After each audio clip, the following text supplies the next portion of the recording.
കോയമ്പത്തൂർ എത്തിയ ആവേശത്തിലാണോ വീഡിയോ എടുക്കാനുള്ള ആവേശത്തിലാണെന്നറിയില്ല. ഞാൻ ഇത്ര നേരം പോകുന്നവരുടെ കൂടെയായിട്ടോ പോയിക്കൊണ്ടിരുന്നത്. എൻ്റെ കൂടെ വന്ന് 10 പേരെ കാണാനില്ല എന്ന് പറഞ്ഞ അവസ്ഥയായിരുന്നു അന്നേരം എൻ്റെ.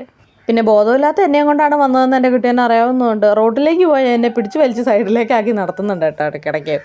ഇവിടെ റോഡ് സൈഡിലൂടെ ഇഷ്ടംപോലെ സാധനങ്ങൾ വിൽക്കാൻ വെച്ചിട്ടുണ്ട്. ഇവിടെ ഭയങ്കര തിരക്കായിരുന്നു റോഡിൽ മുഴുവൻ. ഒരു ഓട്ടോ കിട്ടാൻ വേണ്ടി കുറേ നേരം നമ്മൾ വെയിറ്റ് ചെയ്തെങ്കിലും ഒന്നും കിട്ടാഞ്ഞിട്ടാണ് അവസാനം നമ്മൾ അടുത്ത ഓട്ടോ സ്റ്റാൻഡിലേക്ക് നടക്കാമെന്ന് വിചാരിച്ചത്. കടലയൊക്കെ സൈഡിൽ വിൽക്കാൻ വെച്ചിട്ടുണ്ട്. ഇപ്പോൾ ഓട്ടോ സ്റ്റാൻഡ് എത്തുമെന്നും പറഞ്ഞ് നമ്മളവിടെ നിന്ന് കുറച്ച് അധികം ദൂരം നടന്നു. ഈ നടന്ന വഴിയെല്ലാം ബ്ലോക്കായിരുന്നു. നമ്മളവിടെ നിന്നിരുന്നെങ്കിൽ നിന്ന് പോയേനെ കേട്ടോ.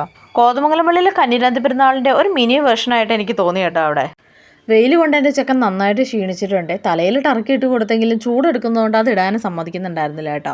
ചെക്കൻ്റെ ക്ഷീണം കണ്ടപ്പോൾ എല്ലാവർക്കും സങ്കടമായി. പിന്നെ എങ്ങനെയൊക്കെയോ ഓടി പിടിച്ചൊരു ഓട്ടോയൊക്കെ വിളിച്ച് നമ്മളിങ്ങ് പോകുന്നു കേട്ടോ. നമ്മൾ ഷെയർ ഓട്ടോയിലായിരുന്നു വന്നത്. ഇത് അവിടുത്തെ ഒരു വാക്ക് വേ ആണെന്ന് തോന്നുന്നു. അങ്ങനെ അവസാനം നമ്മൾ കോയമ്പത്തൂർ നമ്മുടെ ലക്ഷ്യസ്ഥാനത്തേക്ക് എത്തിക്കൊണ്ടിരിക്കുകയാണ്.